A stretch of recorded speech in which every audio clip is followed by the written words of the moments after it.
हाँ जी, नेक्स्ट तो शुरू कर रहे हैं। ठीक है, नेक्स्ट टॉपिक अपने को लाना, नेक्स्ट टॉपिक है थोड़े को लास्ट है जड़ा कैरेक्टरिस्टिक ऑफ इलेक्ट्रोमैग्नेटिक वेव्स।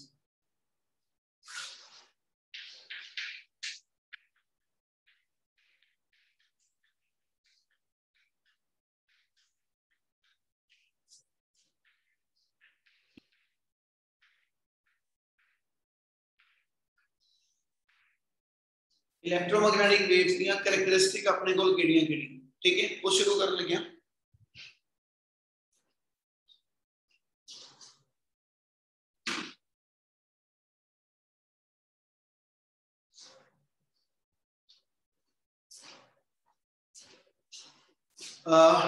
शुरू करें। टॉपिक लास्ट है थोड़े को इलेक्ट्रोमैग्नेटिक वेव्स दी कैरेक्टरिस्टिक केड़ियां-केड़ियां, ते वो तो जिन्ना चैप्टर पढ़े हो ना वही चीज सारी की सारी अपने को मेन पॉइंट्स बन के दोबारा। पहली कैरेक्टरिस्टिक ਅਸੀਂ ਉਹਦੇ ਚ ਕੀ डिफाइन करते हैं कि these electromagnetic waves can be produced, ठीक है जी, with a variation of electric and magnetic। मतलब इलेक्ट्रोमैग्नेटिक वेव ਦੀਆਂ जनरल प्रॉपर्टीज ਕਿਹੜੀਆਂ ਨੇ, ਉਹਨਾਂ ਵਿੱਚ ਫਸਟ ਪ੍ਰੋਪਰਟੀ ਹੈ ਕਿ ਇਲੈਕਟ੍ਰੋਮੈਗਨੈਟਿਕ ਵੇਵ ਜਿਹੜੀਆਂ ਨੇ ਇਹਨੂੰ ਅਸੀਂ ਇਲੈਕਟ੍ਰਿਕ ਤੇ ਮੈਗਨੈਟਿਕ ਵੇਵ ਦੀ ਵੇਰੀਏਸ਼ਨ ਦੇ ਨਾਲ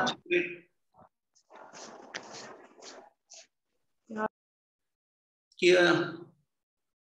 आवाज आ रही है ना? हाँ जी सर।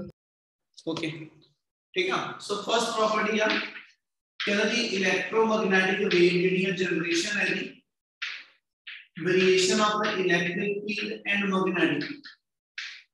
जब मीडियम च इलेक्ट्रिक और मैग्नेटिक वेरी करते सी कहना जी उदों ईएम वेव जनरेट होती है। सेकंड उन्हें प्रॉपर्टी दी कि JD direction of propagation,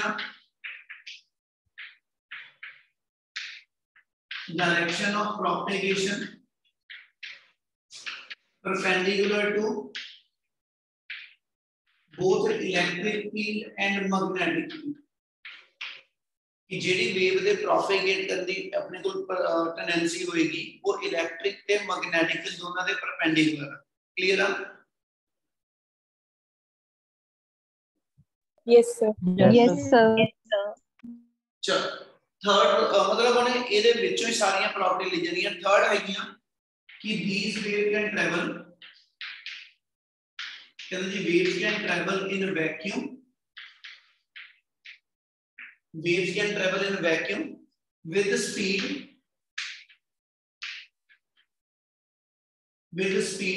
given by c equal to 1 by root of mu naught into epsilon naught। ਇਹਦਾ ਰਿਜ਼ਲਟ ਤੁਹਾਡੇ ਐਸਐਚ ਸਿਰਫ ਕਹਿੰਦਾ ਸਿਲੇਬਸ ਦਾ ਡੈਰੀਵੇਸ਼ਨ ਇਹਦੀ ਸਿਲੇਬਸ ਆਪਣੀ ਨਹੀਂ ਹੈਗੀ। ਸਮਝ ਲੱਗਦੀ ਵੀ? Yes sir. ਸੋ ਜਿਹੜੀਆਂ ਇਲੈਕਟ੍ਰੋਮੈਗਨੈਟਿਕ ਵੇਵ ਨੇ ਉਹਦੀ ਕਿਸੇ ਵੀ ਮੀਡੀਅਮ ਚ ਸਪੀਡ ਅਸੀਂ ਕਹਿੰਦੇ ਮੀਡੀਅਮ ਦੀ ਪਰਮਿਟਿਵਿਟੀ ਤੇ ਪਰਮੇਬਿਲਿਟੀ, ਇਹ ਦੋ ਚੀਜ਼ਾਂ ਤੇ ਡਿਪੈਂਡੈਂਟ ਹੈ। ਔਰ ਇਹਦੀਆਂ ਦੋਨਾਂ ਦੀਆਂ ਸਟੈਂਡਰਡ ਵੈਲਿਊ ਪੁੱਟ ਕਰਕੇ ਇਹ ਤੋਂ ਸਪੀਡ ਦੀ ਵੈਲਿਊ ਆਉਂਦੀ 3 × 10 रेज़ टू पावर 8 मीटर पर सेकंड ਜਿਹੜੀ ਅਸੀਂ ਕੈਲਕੂਲੇਟ ਕਰਦੇ। ਉਹ ਕਹਿੰਦਾ ਕਿਸੇ ਹੋਰ ਮੀਡੀਅਮ ਚ ਕੱਢਣੀ ਹੋਵੇ ਤੇ ਹਮੇਸ਼ਾ ਉਹਦੀ ਵੈਲਿਊ ਇਸ c ਨਾਲੋਂ ਸਮਾਲਰ ਆਏਗੀ। ਯਾਨੀ ਜੇ ਆਪਾਂ ਇੱਕ ਕੋਡ ਪੁਆਇੰਟ ਬਣਾਈਏ कहना जी in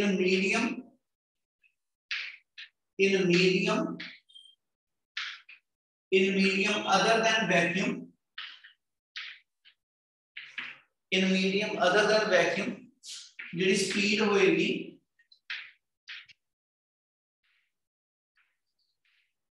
speed of electromagnetic wave is given by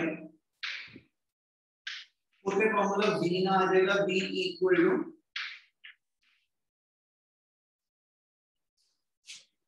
एक मिनट रुकिए। सो किसी मीडियम दे विच जेडी इलेक्ट्रोमैग्नेटिक वेव दी स्पीड आ ओदा फॉर्मूला साडे कोल आता 1 by root of mu naught into epsilon।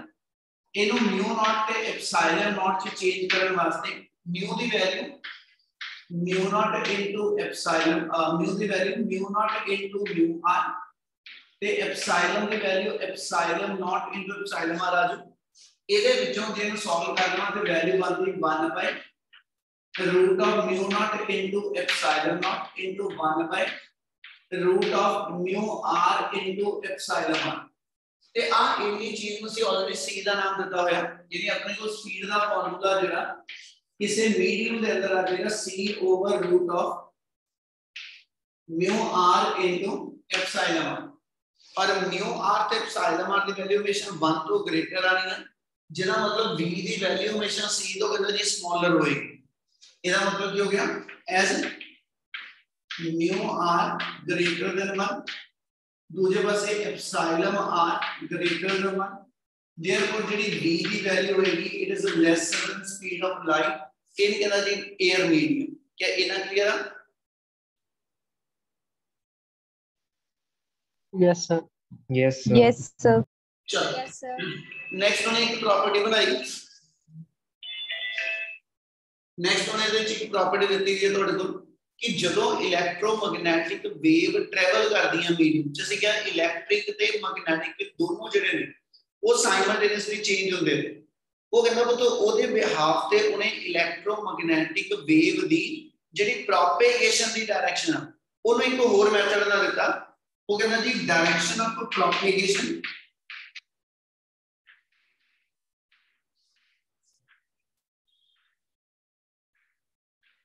direction of propagation of EM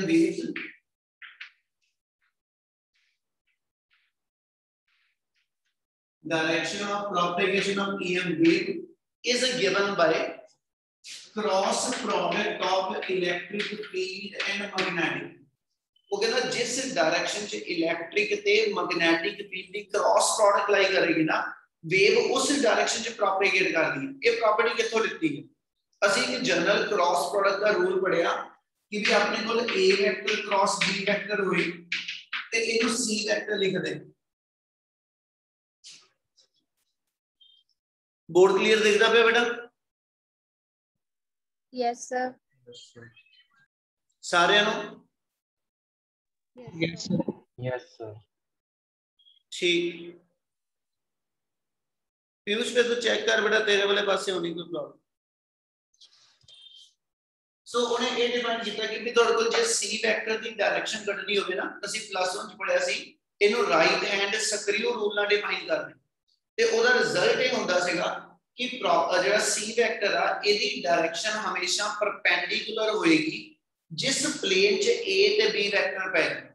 similarly ਆਪਾਂ ਨੂੰ ਇਹ ਪਤਾ ਕਿ ਜਿਹੜੀ ਵੇਵ ਪ੍ਰੋਪੇਗੇਟ ਕਰਦੀ ਆ ਹਨਾ ਉਹ ਇਲੈਕਟ੍ਰਿਕ ਤੇ ਮੈਗਨੈਟਿਕ ਫੀਲਡ ਦੋਨਾਂ ਦੇ ਪਰਪੈਂਡੀਕੂਲਰ। ਇਹਦਾ ਮਤਲਬ ਜਿਹੜੇ ਪਲੇਨ 'ਚ ਇਲੈਕਟ੍ਰਿਕ ਤੇ ਮੈਗਨੈਟਿਕ ਫੀਲਡ ਜਿੱਦਾਂ ਆਪਾਂ ਸ਼ੋ ਆਫ ਕੀਤਾ ਸੀ ਇਲੈਕਟ੍ਰਿਕ ਤੇ ਮੈਗਨੈਟਿਕ ਫੀਲਡ ਮੇਰਾ y ਐਕਸਿਸ ਤੇ z ਐਕਸਿਸ ਤੇ ਸੀਗਾ। ਇਹ ਮਤਲਬ yz ਪਲੇਨ ਬਣਦਾ ਪਿਆ, yz ਪਲੇਨ ਦੇ ਵਿੱਚ ਤੁਹਾਡੀ ਇਲੈਕਟ੍ਰੋਮੈਗਨੈਟਿਕ ਵੇਵ ਜਿਹੜੀ ਆ ਉਹ ਲਾਈ ਕਰਦੀ, ਪਰ ਤੁਰਦੀ ਉਹ ਜਿਹੜੇ ਐਕਸਿਸ ਤੇ ਉਹ x ਐਕਸਿਸ ਆ और x एक्सिस yz प्लेन दे परपेंडिकुलर। ਇਹਦਾ ਮਤਲਬ ਇਹ ਹੋ ਗਿਆ ਕਿ ਜਿਹੜੀ cross product e vector cross b vector product cross product ਦੀ ਡਾਇਰੈਕਸ਼ਨ ਹੋਏਗੀ ਉਹ ਹਮੇਸ਼ਾ ਤੁਹਾਡੇ ਕੋਲ ਜਿਹੜੀ yz ਪਲੇਨ ਦੇ ਪਰਪੈਂਡੀਕੂਲਰ ਆ ਤੇ ਉਹ ਐਸ ਸੱਚ yz ਪਲੇਨ ਦੀ ਪਰਪੈਂਡੀਕੂਲਰ ਡਾਇਰੈਕਸ਼ਨ ਮੇਰੀ ਡਾਇਰੈਕਸ਼ਨ ਆਫ ਪ੍ਰੋਪੇਗੇਸ਼ਨ। ਉਹ ਤੇ ਪ੍ਰੋਪਰਟੀ ਥੋੜੀ ਧਿਆਨ ਨਾਲ ਸਮਝਣ ਵਾਲੀ ਹੈ ਕਿ ਕਿਆ ਇੰਨੀ ਗੱਲ ਸਮਝ ਆਉਂਦੀ ਜੇ ਬੋਲ ਰਿਹਾ? Yes sir. Yes sir.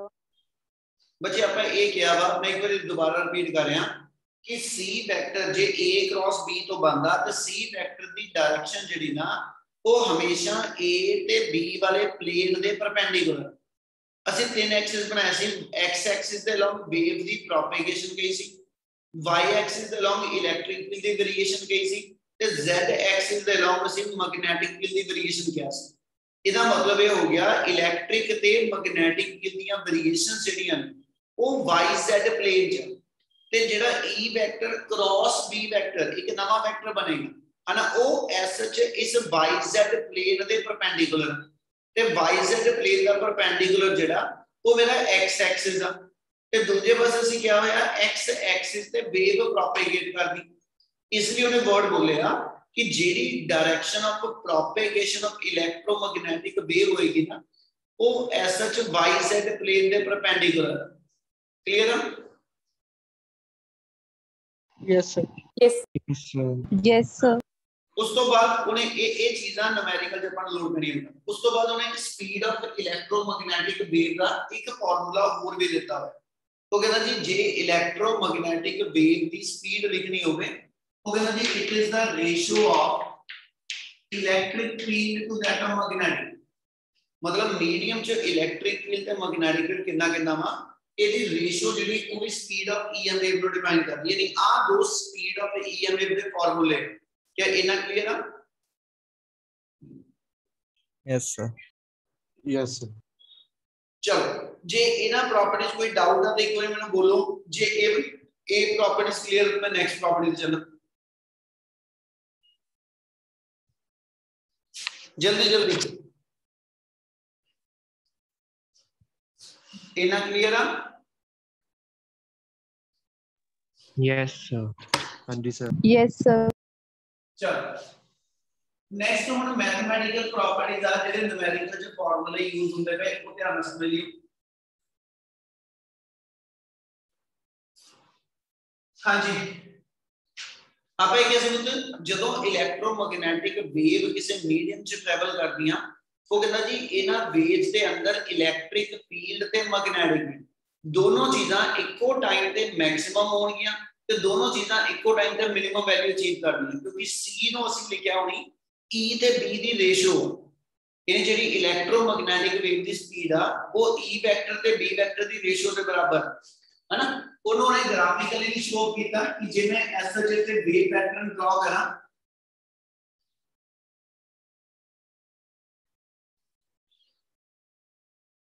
जैसे इलेक्ट्रोमैग्नेटिक वेव का पैटर्न ड्रॉ करिए तो इस पैटर्न के अकॉर्डिंग सब कुछ सीगा कि जिस इंस्टेंट पे इतने इलेक्ट्रिक फील्ड वेरी करना सेम इंस्टेंट पे मेरे को मैग्नेटिक फील्ड भी वेरी करना ते उन्हें ये किया कि ਜਦੋਂ ਤੁਹਾਡੇ ਮੀਡੀਅਮ ਦੇ ਅੰਦਰ ਇਲੈਕਟ੍ਰਿਕ ਫੀल्ड ਦੀ ਵੈਲਿਊ है ना जो मेरे को मीडियम के अंदर इलेक्ट्रिक फील्ड की वैल्यू मैक्सिमम आएगी एट द सेम टाइम मेरे को मैग्नेटिक फील्ड भी मैक्सिमम आएगा जे इलेक्ट्रिक फील्ड की वैल्यू मैक्सिमम तो घट होएगी लेकिन at the same time the electric magnetic field भी घट होएगी यानी दोनों के दोनों फील्ड इक्को टाइम पे अपनी मैक्सिमम ते मिनिमम वैल्यू देंगे। क्या आगे समझ लगी?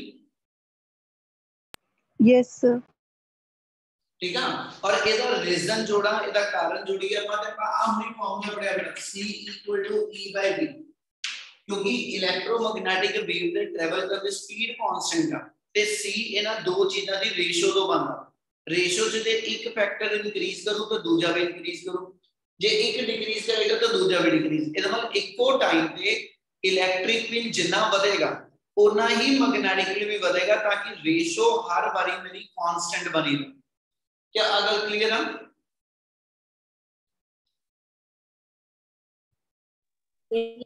Yes sir. चलो इस तो बाद उन्हें फिर अपन ने डिफाइन नहीं किया नेक्स्ट प्रॉपर्टी इंपॉर्टेंट है वो कहता जी इना इलेक्ट्रोमैग्नेटिक वेव्स के अंदर जे मैं एसएच इलेक्ट्रिक फॉर्म ते मैग्नेटिक फॉर्म च दी एनर्जी मेजर कर तो ਅਸੀਂ ਕਹਿੰਦੇ ਜੀ एसएच दोनों फील्ड दी एनर्जी ठीक है जी एसएच इक्वली अमाउंट मेरे को अवेलेबल होगी मतलब जे मैं total average energy density Katni हो मैं इलेक्ट्रोमैग्नेटिक वेव दी टोटल एनर्जी डेंसिटी कटनी हो तो ਅਸੀਂ ਕਹਿੰਦੇ ਜੀ that is consist of both amount in equal value मतलब इलेक्ट्रिक फॉर्म च ਜਿਹੜੀ एनर्जी डेंसिटी ਆ ਤੇ मैग्नेटिक फॉर्म च ਜਿਹੜੀ एनर्जी डेंसिटी ਆ ਉਹ ਕਹਿੰਦਾ ਜੀ ਦੋਨਾਂ ਦੀ ਵੈਲਿਊ ਸੇਮ ਆਏਗੀ। ਅਸੀਂ ਉਹਨੂੰ ਇਦਾਂ ਡਿਫਾਈਨ ਕਰ ਦਿੰਦੇ ਐਵਰੇਜ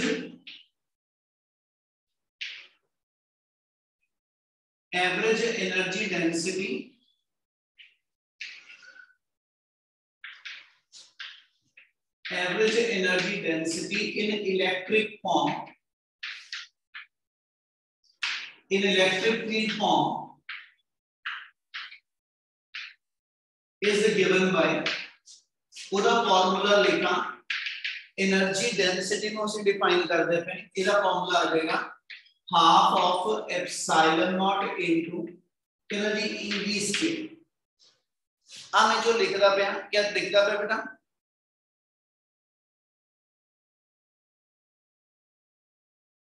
कोई ना दिख रहा? Yes sir. Yes sir. Yes sir. Yes sir. So average energy density जो डिफाइन करते हैं इतने वर्ड्स सुनिए ध्यान ਨਾਲ ਆਪਾਂ ਜਿਹੜਾ ਫਾਰਮੂਲਾ ਇੱਕ ਡਰਾਈਵ ਕੀਤਾ ਹੋਇਆ ਨਾ कुछ सी average energy density electric form ते मैग्नेटिक फॉर्म च जदों डिफाइन करते हैं ते general formula epsilon naught into E square लिखने इथे वर्चुअल वैल्यू नहीं लिखी हुई उते मैं एक पॉइंट दिता ਤੁਹਾਡੇ ਕੋਲ ड्यू टू स्टैटिक फील्ड जे ਤੁਹਾਡਾ इलेक्ट्रिक फील्ड कैपेसिटर दी प्लेट दे अंदर कांस्टेंट आ है ना उदों इथे वर्चुअल वैल्यू नहीं आएगी ये जनरल इलेक्ट्रिक फील्ड दी वैल्यू होगी इसे तरह मैग्नेटिक फील्ड दा रिलेशन है पर वो कहंदा जी जदों ਤੁਹਾਡਾ इलेक्ट्रिक ते मैग्नेटिक फील्ड स्पेस ते टाइम दे नाल वेरी करदे हो ਜਦੋਂ ਤੁਹਾਡਾ ਇਲੈਕਟ੍ਰਿਕ ਤੇ ਮੈਗਨੈਟਿਕ ਫੀਲਡ ਸਪੇਸ ਤੇ ਟਾਈਮ ਦੇ ਨਾਲ ਵੇਰੀ ਕਰੋਗੇ ਹਮੇਸ਼ਾ ਅਸੀਂ ਇਲੈਕਟ੍ਰਿਕ ਤੇ ਮੈਗਨੈਟਿਕ ਫੀਲਡ ਦੀ ਵਰਚੁਅਲ ਵੈਲਿਊ ਨੂੰ ਕੰਸੀਡਰ ਕਰਦੇ ਹਾਂ क्या डिफरेंस हमें लग गया आ दो रिलेशन ਜਿਹੜੇ ਲਿਖੇ ਆ यस सर ठीक है सो ਜਦੋਂ ਵੀ ਤੁਸੀਂ ਇਲੈਕਟ੍ਰਿਕ ਫੀਲਡ ਲੈ ਰਹੇ ਇਲੈਕਟ੍ਰੋਮੈਗਨੈਟਿਕ ਵੇਵ ਦਾ ਅਸੀਂ ਉਹਦੀ ਵਰਚੁਅਲ ਵੈਲਿਊ ਡਿਫਾਈਨ ਕਰਦੇ इसलिए average energy density in electric form बोला ਤੇ ਉਹਨੂੰ ਹਾਫ ਐਪਸਿਲਨ ਨਾਟ ਇਨਟੂ ਈਵੀ ਸਕੁਅਰ ਲਿਖਦਾ ਹੈ ਔਰ सिमिलरली ਜੇ मैग्नेटिक फॉर्म ਚ ਲਿਖਣੀ ਹੋਵੇ magnetic energy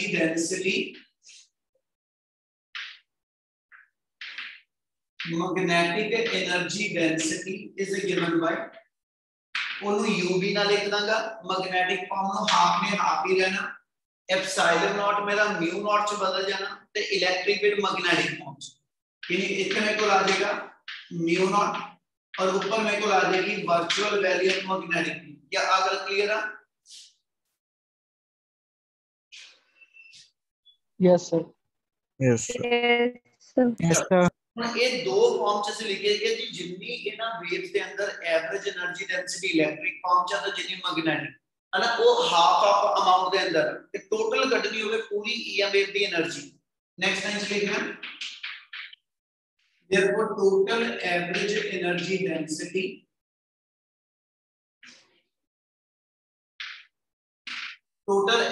energy density of electromagnetic waves is given by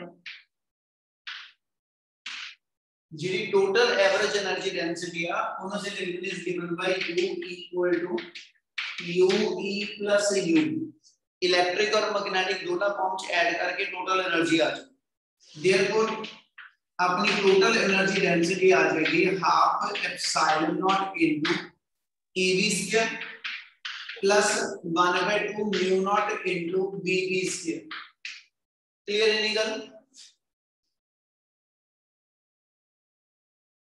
yes sir चलो ਹੁਣ ਇਹਨੂੰ ਕੱਲੀ ਇਲੈਕਟ੍ਰਿਕ ਜਾਂ ਕੱਲੀ ਮੈਗਨੈਟਿਕ ਫਾਰਮ ਚ ਲਿਖਣਾ ਉਹ ਕਿਹਦਾ ਲਿਖੀ ਉਹਦੀ ਗੱਲ ਕਰਾਂਗਾ ਇਹਨੂੰ ਇੱਥੇ ਪਹਿਲਾਂ ਲਿਖ ਦਿੰਦੇ ਇਦਾਂ ਤੇ ਇਦਾਂ ਹੀ ਠੀਕ ਹੈ ਜੀ ਇੱਥੇ ਬਾਅਦ ਨਹੀਂ ਤਾਂ ਇਹ ਤੋਂ ਪਹਿਲਾਂ ਨੂੰ ਕਰ ਦਈਏ ਕੰਪਲੀਟ ਉਹ ਕਹਿੰਦਾ ਜੀ ਜੇ ਇਹਨੂੰ ਮੈਂ ਕੱਲੀ ਇਲੈਕਟ੍ਰਿਕ ਜਾਂ ਮੈਗਨੈਟਿਕ ਫਾਰਮ ਚ ਲਿਖਣਾ ਫਿਰ ਇਹਦਾ ਫਾਰਮੂਲਾ ਕੀ ਉਹ ਜੇ ਕੰਡੀਸ਼ਨ ਲਿਖਣ ਲੱਗਿਆ ਆ ਵਾਲੀ ਕਹਿੰਦਾ ਜੀ ਵੀ ਨੋ ਦੈਟ C ਦਾ ਫਾਰਮੂਲਾ ਉਹ ਨਹੀਂ ਪੜਿਆ ਆਪਾਂ C ਨੂੰ ਇਲੈਕਟ੍ਰਿਕ ਤੇ ਮੈਗਨੈਟਿਕ ਫੀਲਡ ਦੀ ਰੇਸ਼ੋ ਲਿਖਦੇ ਤੇ ਕਿਉਂਕਿ ਉੱਪਰ ਵਰਚੁਅਲ ਵੈਲਿਊ ਇਸ ਲਈ ਨੂੰ ਵਰਚੁਅਲ ਫਾਰਮ ਚ ਲਿਖ ਰਿਹਾ ਠੀਕ ਆ ਜੇ ਮੈਂ ਇਤੋਂ S ਚ ਕਹਿੰਦਾ ਜੀ VB ਦੀ ਵੈਲਿਊ ਕੱਢ ਲਵਾਂ ਜੇ ਮੈਂ ਤੋਂ VB ਕੱਢ ਲਵਾਂ ਤੇ VB ਦੀ ਵੈਲਿਊ EV/C ਆ ਆ VB ਦੀ ਵੈਲਿਊ ਇਸ ਥਾਂ ਤੇ ਜੇ ਪੁੱਟ ਕਰ ਲਵਾਂ ਤੇ ਰਿਲੇਸ਼ਨ ਬਣਾਓ ਕੀ ਬਣਦਾ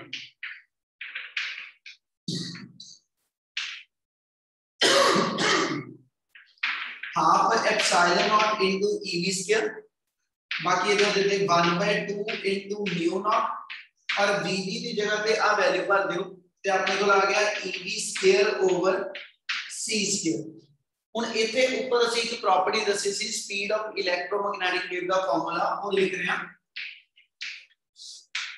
but C equal to 1/√of mu naught into epsilon naught C ਦੀ वैल्यू मेरे को लेनी होएगी ये तो C स्क्वायर कर लो C स्क्वायर की वैल्यू आ गई 1/μ0 इनटू एप्सिलॉन नॉट ते आ जिथे C स्क्वायर हैगा ਇਹਦੀ ਨਾਲ ਜੋ ਵੈਲਿਊ ਪੁੱਟ ਕਰ ਦਵਾਂ ਤੇ ਆਪਣਾ ਰਿਲੇਸ਼ਨ ਬਣਾ ਦਿਓ ਕੀ ਬਣਦਾ ਪਿਆ ਟੋਟਲ એનર્ਜੀ ਡੈਂਸਿਟੀ ਆ ਗਈ half epsilon naught into EV square plus आ टर्म इधर दे दें अपने को आ जाएगा EV square over 2 mu naught into आया 1/c², ठीक है जी। यानी अपने को एक रेसिप्रोकल चल जो mu naught into epsilon naught जे इन्हीं टर्म सॉल्व कर लो ते अपने को mu naught कैंसिल हो जाना, बाकी जितनी टर्म लिखी है जे हम रीअरेंज करके देखो तो टर्म बन गई half epsilon naught into eb² plus half epsilon naught into eb²। गल समझ लगी? Yes sir. Yes, sir. चलो इनमें जेडी टोटल एनर्जी बनी आ, ठीक है, जितनी एनर्जी इलेक्ट्रिक फॉर्म च सी ओदा डबल आ गया। इनमें इनमें अपन इधर लिख सकते हैं is equal to 2 time of कहंदा जी energy density in electric form. So electric form च जितनी एनर्जी डेंसिटी आ टोटल एनर्जी डेंसिटी ओदे डबल दे इक्वल आ। और ये भाਵੇਂ मैग्नेटिक फॉर्म च भी बना सकते जिथे ਆਪਾਂ इथे Vb ਦੀ वैल्यू Eb/c ਭਰੀ ਆ, ਜੇ मैं इथे Eb ਦੀ ਥਾਂ ਤੇ ਇਥੇ c * Vb भी भर ਦਿੰਦਾ फिर सॉल्व कर लो सारे का सारा आंसर मैग्नेटिक फॉर्म च। क्या गल समझ लगी? Yes, sir. Yes, sir. तो लास्ट रिजल्ट लिख रहे हैं इस प्रॉपर्टी का। सिमिलरली जेडी टोटल एनर्जी डेंसिटी होगी it can also be written equal to twice of magnetic. जे प्रॉपर्टी पूरी क्लियर है तो बोलो बेटा।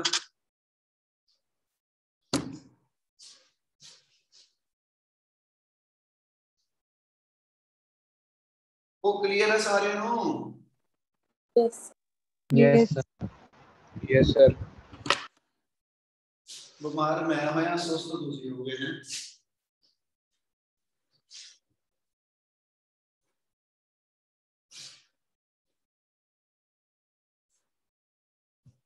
चलो नेक्स्ट प्रॉपर्टी लिख रहे हैं। नेक्स्ट प्रॉपर्टी ईएम वेव दी जेडी एनर्जी तो बाद आंदी वो कहंदा जी इलेक्ट्रोमैग्नेटिक वेव जेडियां ने, ठीक है, इलेक्ट्रोमैग्नेटिक वेव जेडियां ने they always exert the pressure on the surface where it can fall.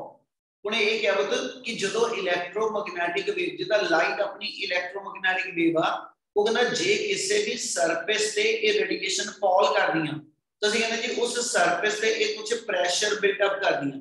क्या गल समझ लगी? Yes sir. Yes, sir. वो तो जेडे गूंगे आ घट्टो घट्ट विच विच रिस्पोंड ਤਾਂ ਕਰਿਆ ਕਰੋ।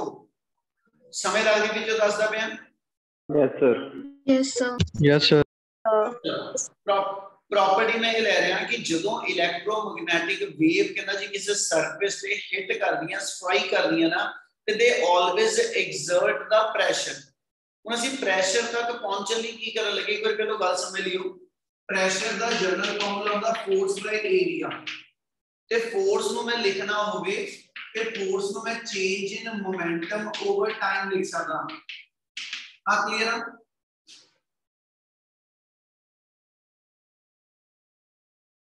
Yes, sir. Yes, sir.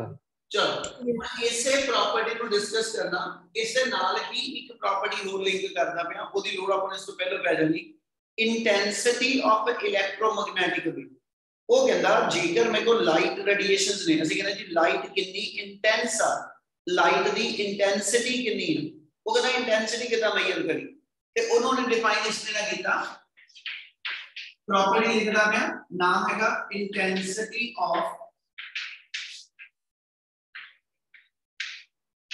intensity of electromagnetic waves। पहले intensity का जनरल फॉर्मूला लिख रहे हैं।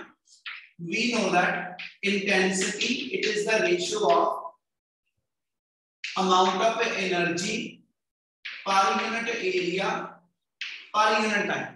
मतलब मान लो आ टॉर्च लाइट का पेन जेड़ा वा ये मैं अपने हाथ से जो दी लाइट स्ट्राइक करा रहा कितनी एनर्जी कितने एरिया दे उत्ते एक गिवन टाइम च स्ट्राइक कर दी ओनु ਅਸੀਂ नाम ਦਿੰਦੇ ਹਾਂ ਉਹ इंटेंसिटी ਆ। क्लियर आ?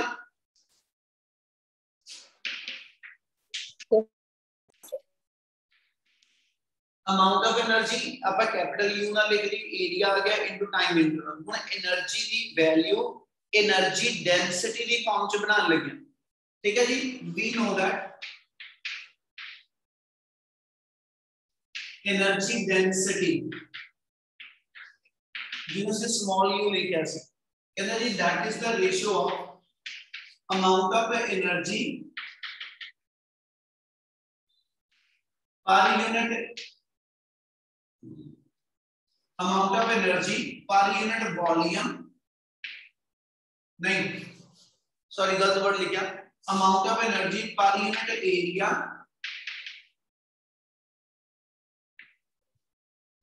सॉरी बच्चे मैं गलत वर्ड यूज कर गया, एनर्जी डेंसिटी है एनर्जी बाय वॉल्यूम, वो इंटेंसिटी वाली टर्म यूज कोरिलेट करिए, एनर्जी डेंसिटी होंदी एनर्जी बाय वॉल्यूम, ते ਇਹਦਾ मतलब हो गया जे मैं तो एनर्जी कटा ते एनर्जी का फार्मूला है एनर्जी डेंसिटी इनटू वॉल्यूम आ जाओ ते आ एनर्जी की कहां से तो एनर्जी डेंसिटी का रिलेशन ले सकते हैं। क्या आप लोगों को समझ लगी? Yes, sir. Yes, sir. Yes, sir. कि उन्हें वॉल्यूम कितना बनाया वो समझ लियो गल पे आना। ओके भाई मान लो आ मेरे को कोई एक इमेजिनरी सिलेंड्रिकल ट्यूब आ, इस इमेजिनरी सिलेंड्रिकल ट्यूब ने अक्रॉस इलेक्ट्रोमैग्नेटिक वेव ट्रैवल करती। सिंपल एग्जांपल दवा आ मान लो पेन मेरे को आ गया एक ट्यूब हो गई ते मैं एक तो टॉर्च ना इसके अंदर लाइट मारदा मैं ते लाइट जदों आ एल लेंथ दा डिस्टेंस कवर करके निकलदी है ना ते ओदा उन्हें टर्म इथे की बना लग्या कि लाइट जदों जो ट्रैवल करदी जेडी स्पीड सी आ सी स्पीड नाल लाइट ट्रैवल करदी ते जेडी एल लेंथ वा कंडक्टर दी जेडी एल लेंथ उन्हें कवर कीती है इनु कवर करने ਲਈ मान लो डेल्टा टी सेकंड लगेगा। ये प्रॉपर्टी समझण वाली बार-बार कह रहे हैं ध्यान से सुनिए। सी स्पीड नाल लाइट डिस्टेंस कवर करेगी एल लेंथ कवर करनी है और जिन्ने टाइम च कवर करनी है डेल्टा टी सेकंड ले रहे ते इथे जे मैं डिस्टेंस लिखना होवे डिस्टेंस कवर्ड बाय लाइट तो डिस्टेंस कवर का फार्मूला जेड़ा अपने कोल होएगा डिस्टेंस कवर होगा स्पीड इनटू टाइम यानी जेड़ा तो लेंथ ऑफ द रॉड उन्हें कवर की है ना उसका डिस्टेंस c डेल्टा t आ गया। क्या इतनी गल समझ लगी? Yes sir. Yes, sir. जे मैं इस डिस्टेंस को ट्यूब दे क्रॉस सेक्शनल एरिया दे नाल मल्टीप्लाई करदा ते एरिया इनटू लेंथ जेड़ा वो वॉल्यूम बन जाऊ। Yes, sir. Yes, sir. Yes, sir. therefore एक साइड पे कर रहे हैं therefore volume equal to area into length यानी एरिया AC इनटू डेल्टा इतना अपने को जेड़ा वा इलेक्ट्रोमैग्नेटिक वेव्स ने इनका जी वॉल्यूम कवर करना तो therefore जे मैं इस विच वापस आवां तो एनर्जी लिखनी होवे तो होवेगी आ गई एनर्जी डेंसिटी इनटू वॉल्यूम और वॉल्यूम के साथ वैल्यू पुट कर सकते हो AC डेल्टा T आ जितनी एनर्जी की वैल्यू इनु इस रिलेशन पुट कर दो therefore इंटेंसिटी का फार्मूला आ जाएगा UA C delta T over energy A into delta T delta T cancel हो जाएगा मतलब इंटेंसिटी ऑफ इलेक्ट्रोमैग्नेटिक वेव का formula energy density time the speed of electromagnetic wave यानी ये अपने को इंटेंसिटी ऑफ ईएम वेव का फार्मूला बनता है क्या इतना क्लियर है? Yes, sir. करा कंटिन्यू जे इतना क्लियर है Yes, sir. चलो हुन इथे एनर्जी डेंसिटी दे डिफरेंट फार्मूले पढ़ सकदे हो आपा जेडे फार्मूले पिछे ड्राइव कीते आ है ना ओना चो कोई भी यूज कर सकदे आपा पिछे ड्राइव कीता कि जेडी एनर्जी डेंसिटी आ ठीक है वो ट्वाइस ऑफ यूई होएगी या जेडी एनर्जी डेंसिटी है twice of you magnetic field होएगी। हुन अगियों एदी वैल्यू आपा बनाई है JD energy density electric form च ਇਹਦਾ ਫਾਰਮੂਲਾ ਸਾਡੇ ਕੋਲ ਆਇਆ ਹਾਫ ਐਪਸਾਈਲਨ ਨॉट ਇਨਟੂ E0 ठीक है इलेक्ट्रिक फॉर्म से लिखना ਇਹਦੇ मैग्नेटिक फॉर्म आ वैल्यू ਇੱਥੇ पुट अप करके टोटल एनर्जी डेंसिटी की वैल्यू ਤੇ लेके सब्स्टिट्यूट कर सकते हैं। क्या इंटेंसिटी का फार्मूला क्लियर है? Yes, sir. Yes sir. Yes, sir. इतना समझ लग रहा है? Yes, sir. चल Yes. ये अपने को इंटेंसिटी का फार्मूला आ जाओ इसे दे बेस पे ठीक है उन्हें ਤੁਹਾਡੇ ਕੋਲ ਹੋਰ ਫਾਰਮੂਲਾ ਦਿੱਤਾ ਇੱਕ मोमेंटम ਤੇ रेडिएशन प्रेशर ਦਾ ਲਾਸਟ ਪੁਆਇੰਟਸ ਧਿਆਨ ਨਾਲ ਸਮਝਿਓ।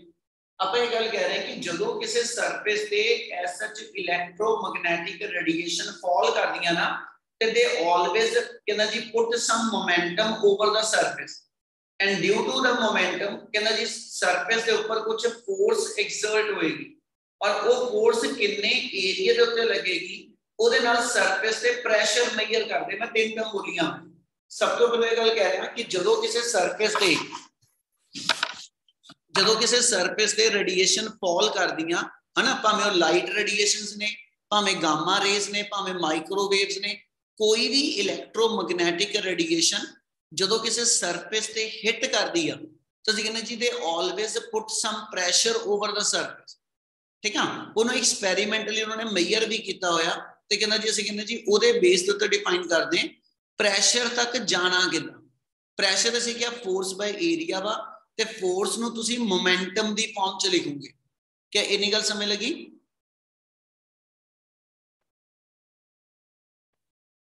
Yes, sir. Yes, sir. ਚਲੋ ਇਹੀ ਪ੍ਰੋਪਰਟੀ ਕਰ ਰਹੇ ਨੇ ਉਹ ਕਹਿੰਦਾ ਜੀ ਜਿਹੜੀ ਸਰਫੇਸ ਤੇ ਰੇਡੀਏਸ਼ਨ ਫਾਲ ਕਰਦੀਆਂ ਜੇ ਉਹਨਾਂ ਰੇਡੀਏਸ਼ਨ ਦਾ ਅਸੀਂ ਮੋਮੈਂਟਮ ਲਿਖੀਏ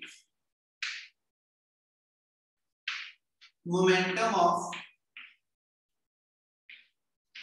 radiation ਇਹਦਾ ਦਾ ਫਾਰਮੂਲਾ ਡਾਇਰੈਕਟ ਆਪਣੇ ਕੋਲ ਦੱਸਾ ਕਿ ਮੋਮੈਂਟਮ ਜਿਹੜਾ ਹੋਏਗਾ it is the ratio of energy per unit speed of electromagnetic wave ਇਹ ਫਾਰਮੂਲਾ ਉਦੋਂ ਯੂਜ਼ ਕਰਾਂਗੇ ਮੋਮੈਂਟਮ ਦਾ ਰੇਡੀਏਸ਼ਨ ਦੇ ਜਦੋਂ ਇਹ ਰੇਡੀਏਸ਼ਨ ਕਿਸੇ ਇੱਕ ਨਾਟ ਮੇਰੇ ਕੋਲ ਕਿਸੇ ਕੰਪਲੀਟ ਐਬਜ਼ੌਰਬਿੰਗ ਸਰਫੇਸ ਤੇ ਲਾਈ ਕਰੇਗੀ ਗੱਲ ਸਮਝਣ ਵਾਲੇ ਵਰਡ ਕੋਡੇ ਕਿ ਜਦੋਂ ਇਹ ਰੇਡੀਏਸ਼ਨ ਜਿਹੜੀਆਂ ਨੇ ਇਹ ਟਰੈਵਲ ਕਰਕੇ ਆ ਕਿਸੇ ਸਰਫੇਸ ਤੇ ਜਾ ਕੇ ਹਿੱਟ ਕਰਦੀਆਂ ਠੀਕ ਆ ਔਰ ਜਿਹੜੀ ਸਰਫੇਸ ਤੇ ਹਿੱਟ ਕਰਦੀਆਂ ਇਹ ਕੰਪਲੀਟ ਐਬਜ਼ੌਰਬਿੰਗ ਨੇਚਰ ਦੀ ਹੋਵੇ ਮਤਲਬ ਜਿਹਦਾ ਬਲੈਕ ਬੋਡੀ ਹੋਗੀ ਉਹਦੇ ਤੇ ਜਦੋਂ ਲਾਈਟ ਇਨਸੀਡੈਂਟ ਕਰਦੀ ਉਹ ਕੰਪਲੀਟ ਲਾਈਟ ਨੂੰ ਐਬਜ਼ੌਰਬ ਕਰ ਲੈਂਦਾ ਇਹਦਾ ਮਤਲਬ ਹੈ ਜੇ ਪੀ ਮੋਮੈਂਟਮ ਦੀਆਂ ਰੇਡੀਏਸ਼ਨ ਇਸ ਸਰਫੇਸ ਤੇ ਹਿੱਟ ਕੀਤੀਆਂ ਔਰ ਇਹ ਸਰਫੇਸ ਕੰਪਲੀਟ ਐਬਜ਼ੌਰਬਿੰਗ ਹੋਈ ਤੇ ਇਹਨੇ ਰੇਡੀਏਸ਼ਨਸ ਨੇ ਸਾਨੂੰ ਵਾਪਸ ਜਿਹੜਾ ਉਹ ਕੁਝ ਨਹੀਂ ਮੋੜਨਾ ਆ ਗੱਲ ਸਮਝ ਲੱਗੀ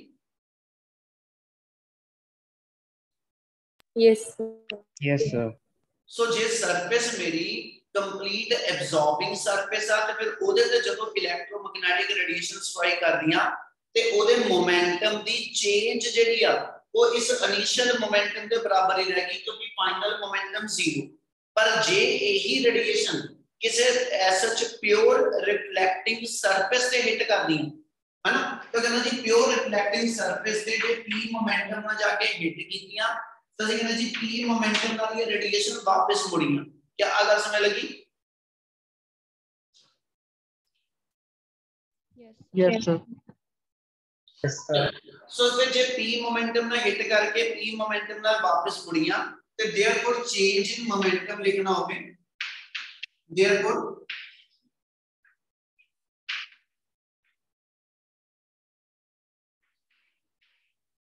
चेंज इन मोमेंटम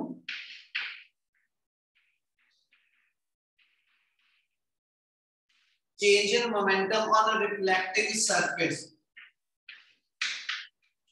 ਉਹਨੂੰ p dash ਲਿਖਦਾ ਪਿਆ और change in momentum the value ਦੇਖੋ 2 टाइम ऑफ p ਆ ਜਾਏਗੀ ਯਾਨੀ 2u/c क्या ਇਹਨਾਂ ਕਲੀਅਰ ਆ ਕਿਉਂ ਲਿਖਿਆ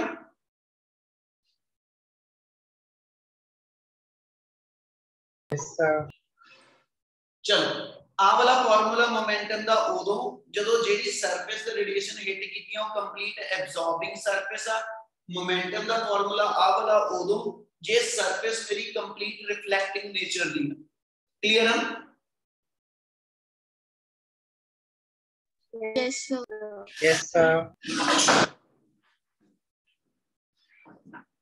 मैं क्या लिखूंगा समझोगे सो मोमेंटम का जेड़ा फार्मूला लिखने में जे इस मोमेंटम के फार्मूले तो हुन आपा फोर्स लिख ली फिर we know that force acting on surface force का फार्मूला लिखा ते ओ मेरे को change in momentum over time हुन चेंज इन मोमेंटम का फार्मूला u/c या चेंज इन मोमेंटम का फार्मूला 2u/c को डिपेंड इस पे करेगा सरफेस किस नेचर की पर दोनों च कोई एक यूज होगा आपा आमला लेने लगे मान लो u/c * डेल्टा t कि जेड़ा मोमेंटम चेंज होया है वो u बाय c है, जितने टाइम च होया वो डेल्टा t है। क्या आ क्लियर है प्रॉपर्टी? Yes, sir. इसे तो क्या लिख रहे हैं, जे प्रेशर का फॉर्मूला लिख रहे हैं ना, प्रेशर कितना जी एक्सर्टेड ऑन द सरफेस। जे प्रेशर का फॉर्मूला लिखिए तो फोर्स बाय एरिया होगा, फोर्स की वैल्यू एस एच लेके डिवाइडेड बाय एरिया कर दो u over c a delta t। हां देखो एस एच का दी फॉर्मूला बनया, क्या इना क्लियर है?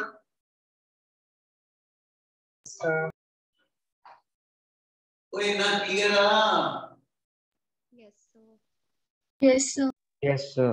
Yes, तो sir. ये ऊपर ला याद रखो, ऊपर ਅਸੀਂ इंटेंसिटी ਦਾ ਫਾਰਮੂਲਾ ਸੀ એનર્ਜੀ ਬਾਈ ਏਰੀਆ ਪਰ ਯੂਨਿਟ ਟਾਈਮ। ਮਤਲਬ ਇੰਨੀ ਚੀਜ਼ ਨੂੰ ਜੇ ਮੈਂ ਚੁੱਕ ਲਵਾਂ ਤੇ ਇਹਨੂੰ ਇੰਟੈਂਸਿਟੀ ਆਫ ਇਲੈਕਟ੍ਰੋਮੈਗਨੈਟਿਕ ਵੇਵ ਕਹਿੰਦੇ ਨੇ। ਤੇ ਦੇਖੋ ਇਹਦੇ ਵਿੱਚ ਪ੍ਰੈਸ਼ਰ ਤੇ ਮੋਮੈਂਟਮ ਦੇ ਫਾਰਮੂਲੇ ਦੇ ਵੇਰੀਏਬਲ ਚੇਂਜ ਕਰਨ ਲੱਗੇ ਥੋੜਾ ਜਿਹਾ। ਇੱਕ second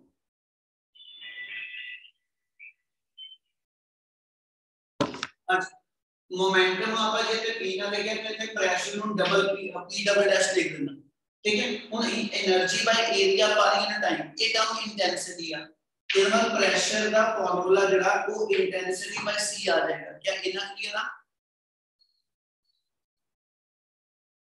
Yes, sir. Yes, sir. Yes, sir. So last property अपनी है कि जदों किसी सरफेस ते रेडिएशन फॉल करदियां वो कहना जी वो रेडिएशन हमेशा गिवन सरफेस पे मोमेंटम एक्सर्ट करदियां और मोमेंटम डिलीवर होने करके, ठीक है जी, गिवन सरफेस पे फोर्स एक्ट करदी और उस फोर्स दे करके गिवन सरफेस पे मेरे को प्रेशर लाई करदा, ठीक है। इनमें कोई भी इलेक्ट्रोमैग्नेटिक रेडिएशन जड़ियां होंगियां वो किसी सरफेस पे हमेशा प्रेशर बिल्डअप करदियां। क्या ये प्रॉपर्टी क्लियर है? Yes, sir. चलो लास्ट आ गया ਤੁਹਾਡੇ ਕੋਲ ਐਸਐਚਜੀ के ਵਿੱਚ छोटा है टॉपिक देता हूं। टॉपिक होने क्या माइक्रोवेव ओवन, ठीक है। 2 मिनट का टॉपिक है ਉਹਨੂੰ ਖਤਮ ਕਰ ਦਾਂਗੇ। ਕਹਿੰਦਾ ਪੁੱਤ ਮਾਈਕ੍ਰੋਵੇਵ ਓਵਨ ਦੀ ਵਰਕਿੰਗ ਕੀ ਹੈ? ਅਸੀਂ ਕਹਿੰਦੇ ਜੀ ਮਾਈਕ੍ਰੋਵੇਵ ਓਵਨ ਅਸੀਂ ਕਿੱਦਾਂ ਕੰਮ ਕਰਾਂਗੇ, ਠੀਕ ਹੈ। ਤੇ ਪੁੱਤ ਮਾਈਕ੍ਰੋਵੇਵ ਓਵਨ ਦੀ ਵਰਕਿੰਗ ਦੇ ਅੰਦਰ ਆਪਣੇ ਕੋਲ ਇਹ ਰਹੇਗਾ ਕਿ ਜਦੋਂ ਤੁਸੀਂ ਕੋਈ ਫੂਡ ਮਟੀਰੀਅਲ ਬਣਾ ਕੇ ਮਾਈਕ੍ਰੋਵੇਵ 'ਚ ਰੱਖਦੇ ਹੋ ਤਾਂ ਅਸੀਂ ਕਹਿੰਦੇ ਜੀ ਮਾਈਕ੍ਰੋਵੇਵ ਦੇ ਅੰਦਰ ਜਿਹੜਾ ਮੈਗਨਾਟ੍ਰੋਨ ਲੱਗਿਆ ਕ੍ਰਿਸਟਲ है ना, वो माइक्रोवेव रेडिएशन अमिट करता। जदों वो माइक्रोवेव रेडिएशन अमिट करता ते जेड़े साडे फूड मटीरियल च मॉइस्चर होएगा यानी वाटर कंटेंट होणगे, है ना, वाटर दा मॉलिक्यूल अपने आप च एक डाइपोल हुंदा ते जदों माइक्रोवेव रेडिएशन उस डाइपोल ते फॉल करदियां, एनर्जी रेडिएशन उहदे ते फॉल करदियां, ओहदे नाल ओ रेडिएशन नूं as such water droplet absorb कर लैंदा ते एब्जॉर्ब करके ओ वाइब्रेट करना शुरू करदा। ਜਦੋਂ ਵਾਈਬ੍ਰੇਟ ਕਰਦਾ ਇੱਕ ਲਿਮਿਟ ਤੇ ਉਹ ਵਾਟਰ ਮੋਲੀਕੂਲ ਬ੍ਰੇਕ ਕਰ ਜਾਂਦਾ ਤੇ ਜਦੋਂ ਬ੍ਰੇਕ ਕਰਦਾ ਤੇ ਜਿੰਨੀਆਂ ਮਾਈਕ੍ਰੋਵੇਵ ਰੇਡੀਏਸ਼ਨ ਉਸ ਵਾਟਰ ਮੋਲੀਕੂਲ ਨੇ ਐਬਜ਼ੌਰਬ ਕੀਤੀਆਂ ਸੀ ਉਹ ਸਾਰੇ ਦੇ ਸਾਰੇ ਵਾਟਰ ਮੋਲੀਕੂਲ ਦੇ ਬ੍ਰੇਕ ਕਰਨ ਕਰਕੇ ਉਹ ਐਸੇ ਤੁਹਾਡੇ ਫੂਡ ਮਟੀਰੀਅਲ ਨੂੰ ਡਿਲੀਵਰ ਹੋ ਜਾਂਦੀ। ਗੱਲ ਸਮਝ ਲੱਗੀ ਜੋ ਮੈਂ ਬੋਲੀ? Yes, sir. ठीक है।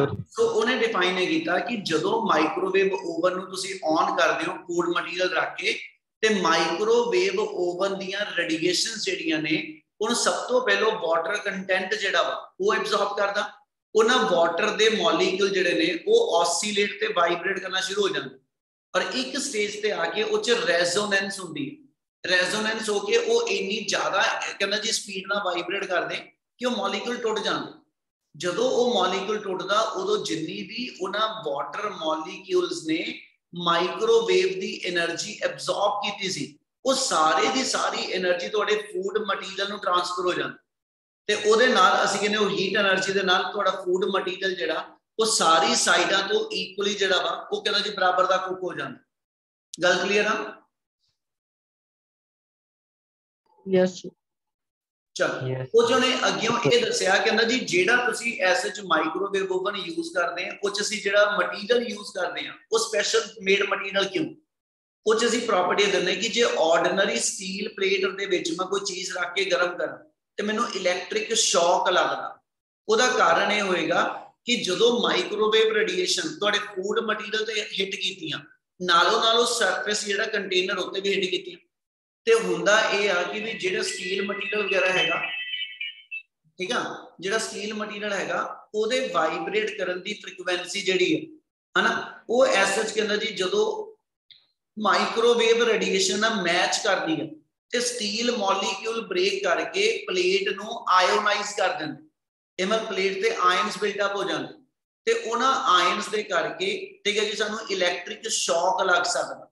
ਫਿਰ ਅਸੀਂ ਸਪੈਸ਼ਲ ਮੇਡ ਮਟੀਰੀਅਲ ਜਿਹਦਾ ਪੋਰਸਲੀਨ ਮਟੀਰੀਅਲ ਹੁੰਦਾ ਉਹਦੇ ਕੰਟੇਨਰ ਬਣਾਉਂਦੇ ਆ, ਕਿਉਂਕਿ ਪੋਰਸਲੀਨ ਮਟੀਰੀਅਲ ਦੇ ਕੰਟੇਨਰ ਦੇ ਮੋਲੀਕਿਊਲ ਦਾ ਸਾਈਜ਼ ਜਿਹੜਾ ਹੈ ਨਾ ਉਹ ਲਾਰਜ ਹੋਣ ਕਰਕੇ ਉਹ ਓਨੀ એનર્ਜੀ ਨਾਲ ਵਾਈਬ੍ਰੇਟ ਨਹੀਂ ਕਰਦਾ ਜਿੰਨਾ ਐਸਐਚ ਉਸ ਮਟੀਰੀਅਲ ਦੇ ਮੋਲੀਕਿਊਲ ਦੀ ਰੈਜ਼ੋਨੈਂਸ ਹੋ ਸਕੇ। ਤੇ ਜਦੋਂ ਮੋਲੀਕਿਊਲ ਦੀ ਰੈਜ਼ੋਨੈਂਸ ਨਹੀਂ ਹੁੰਦੀ ਤੇ ਪੋਰਸਲੀਨ ਮਟੀਰੀਅਲ ਦੀ ਜਿਹੜੀ ਪਲੇਟ ਹੋਏਗੀ ਜਾਂ ਕੰਟੇਨਰ ਹੋਏਗਾ ਉਹ ਆਇਓਨਾਈਜ਼ ਨਹੀਂ ਹੋ ਪਾਉਂਦਾ।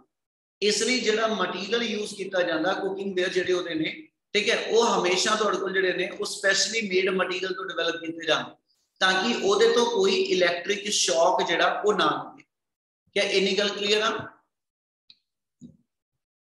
Yes, sir. Yes, sir. Sir. Yes. समय लग गया जो कराया बेटा? हाँ जी सर। Yes, sir.